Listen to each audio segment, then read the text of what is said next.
Hello, yummy അടുക്കളയിലേക്ക് സ്വാഗതം.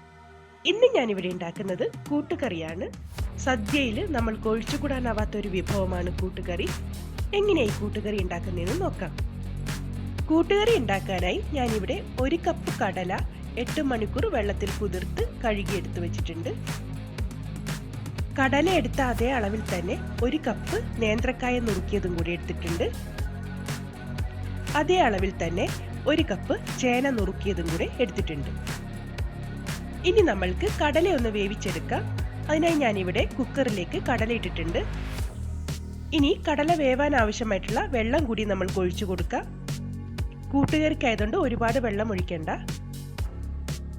കുറച്ച് ഉപ്പ് കൂടി ചേർത്ത് കുക്കർ അടച്ചു വെച്ച് ഒരു 5 വിസിൽ വരെ നമ്മൾക്കൊന്ന് വേവിച്ചെടുക്കാം. ഇപ്പോൾ കടല നന്നായി വെന്ത് വന്നിട്ടുണ്ട്. ഇനി ഇതിലേക്ക് നമ്മൾ നേരത്തെ അരിഞ്ഞെടുത്ത് വെച്ചിരിക്കുന്ന നേന്ത്രക്കായയും ചേനയും ചേർക്കാം.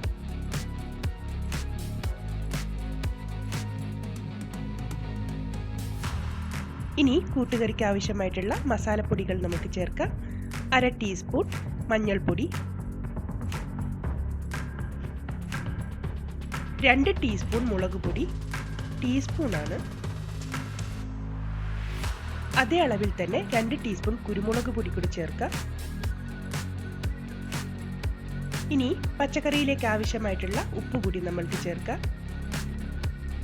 1 തണ്ട് കറിവേപ്പില കൂടി ചേർത്ത് നന്നായി ഒന്ന് മിക്സ് ചെയ്തെടുക്കാം. മസാലയെല്ലാം പച്ചക്കറിയിലേക്ക് എത്തുന്ന രീതിയിൽ നന്നായി ഒന്ന് ഇളക്കി കൊടുക്കുക. ഇനി നമ്മൾ ഇതിലേക്ക് വേറെ വെള്ളം ഒഴിക്കേണ്ട കാര്യമില്ല. കടല വെന്ത വെള്ളത്തിൽ തന്നെ ഈ പച്ചക്കറിയെല്ലാം വെന്ത് വന്നോളും.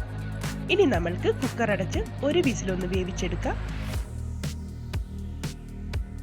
ഇനി നമ്മൾക്ക് കൂട്ടുകറിയിലേക്ക് ആവശ്യമായിട്ടുള്ള അരപ്പ് തയ്യാറാക്കാം. അതിനായി ഞാനിവിടെ 1 തേങ്ങ മുഴുവനായി തന്നെ ചിരകിയെടുത്ത് വെച്ചിട്ടുണ്ട്. ഇതിൽ 1/4 ഭാഗം തേങ്ങയും നമ്മൾ വറുത്തിടാനാണ് ഉപയോഗിക്കുന്നത്. 1/4 ഭാഗം തേങ്ങയാണ് നമ്മൾ അരച്ച് ചേർക്കാനായിട്ട് ഉപയോഗിക്കുന്നത്. ഇനി ഒരു മിക്സി ജാറിലേക്ക് നമ്മൾ എടുത്തു വെച്ചിരിക്കുന്ന 1/4 ഭാഗം തേങ്ങ നമ്മൾക്ക് ചേർത്ത് കൊടുക്കാം.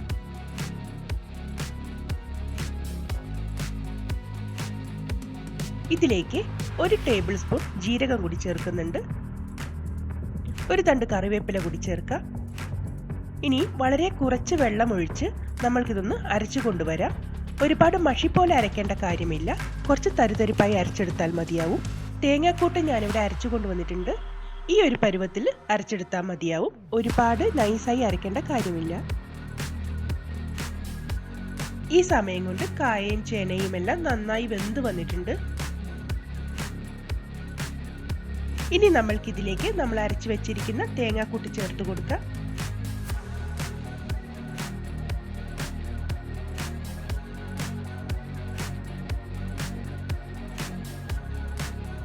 നന്നായി ഒന്ന് ഇളക്കി യോജിപ്പിച്ചെടുക്കാം.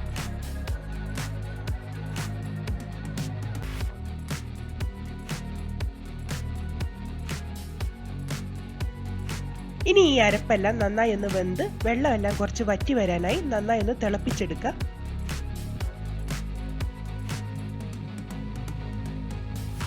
ഇനി നമ്മൾക്ക് കൂട്ടുകറിയിലേക്ക് ആവശ്യമായിട്ടുള്ള തേങ്ങ വറുത്തെടുക്കാം. അതിനായി ഞാനൊരു പാനിലേക്ക് 2 ടേബിൾ സ്പൂൺ വെളിച്ചെണ്ണ എടുത്തിട്ടുണ്ട്. നമ്മൾ വെളിച്ചെണ്ണ തന്നെ എടുക്കണം.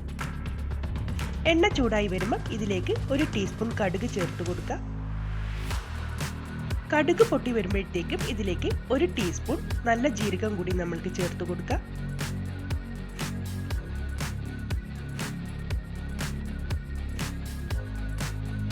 ഇനി ഇതിലേക്ക് ഞാൻ 1 ടേബിൾ സ്പൂൺ ഉഴുന്ന് കൂടി ചേർക്കുന്നുണ്ട്.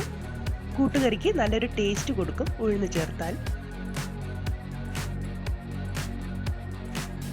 ഉഴുന്നെല്ലാം ഒന്ന് മൂത്ത് വരുമ്പോഴത്തേക്കും ഇതിലേക്ക് 2 വറ്റൽമുളക് നമ്മൾക്ക് ചേർത്ത് കൊടുക്കാം. കൂടെ തന്നെ 1 തണ്ട് കറിവേപ്പില കൂടി നമ്മൾക്ക് ചേർക്കാം. ഇനി ഇതിലേക്ക് നമ്മൾ എടുത്തു വെച്ചിരിക്കുന്ന 1/4 ഭാഗം തേങ്ങ കൂടി ചേർക്കാം. ഇനി ഈ തേങ്ങ നല്ല ബ്രൗൺ കളർ ആവുന്നത് വരെ നന്നായി വറുത്തെടുക്കണം.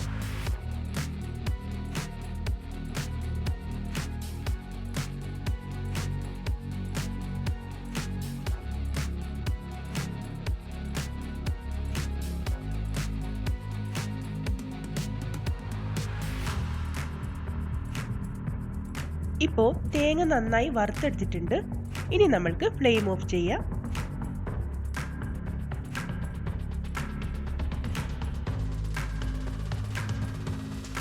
ഇനി ഈ വറുത്തെടുത്ത തേങ്ങ നമ്മൾക്ക് കൂട്ടുകറിയിലേക്ക് ചേർത്ത് കൊടുക്കാം.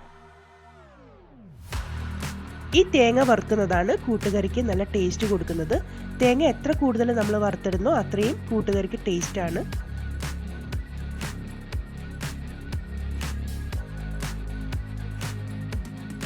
ഇനി നന്നായി മിക്സ് ചെയ്തെടുക്കാം.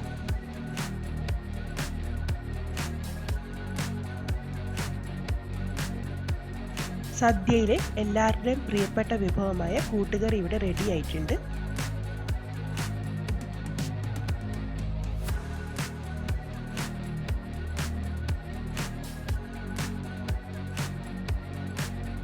ഈ ഓണത്തിന് നിങ്ങൾ എല്ലാവരും ഇതേപോലെ കൂട്ടുകറി തയ്യാറാക്കി നോക്കുക. എന്തായാലും നിങ്ങൾക്ക് എല്ലാവർക്കും ഇഷ്ടപ്പെടുന്നതായിരിക്കും.